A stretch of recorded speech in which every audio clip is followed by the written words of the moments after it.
ভয় নাকি আনন্দ? রোপওয়েতে উঠে কি অবস্থা! নিচে কয়েকশো ফুট গভীর খাত, আর উপরে খোলা আকাশ। ঠিক যেন আফতার মুভির পাখির পিঠে ভেসে চলেছি। আজ আমরা যাচ্ছি শূন্যে ভাষার এক অদ্ভুত সফরে। যত উপরে উঠছি বুকের হৃদস্পন্দন ততই বাড়ছে, আর চারপাশের ভিউটা ততই ম্যাজিক্যাল হয়ে উঠছে। শহরের চেনা কোলাহল থেকে দূরে এক টুকরো শান্তি। মনে হচ্ছে পাখির ডানায় ভর করে পুরো দার্জিলিংটাকে এক নজরে দেখে নিচ্ছি।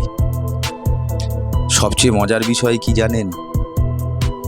যখন বিপরীত দিক থেকে অন্য একটা কেবিন পাশ কাটিয়ে যায়, তখন অচেনা মানুষদের মুখেও ওই একই রকম থ্রিল ও হাসির কম্বিনেশন। ভয় আর আনন্দের এই মিক্সড ফিলিংসটা ভাষায় প্রকাশ করার মতো নয়। ধীরে ধীরে আমরা মেঘেদের রাজ্য পেরিয়ে পাহাড়ের চূড়ার দিকে এগিয়ে যাচ্ছি। উপর থেকে এই পুরো ক্যানভাসটা দেখলে মনে হয় সৃষ্টিকর্তা যেন নিজের হাতে এই সৌন্দর্য ফুটিয়ে তুলেছে।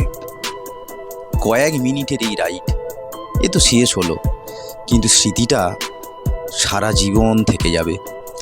আপনি যদি এখানে আসতেন, ভয় পেতেন নাকি আমার মতো এনজয় করতেন? কমেন্টে জানাবেন প্লিজ।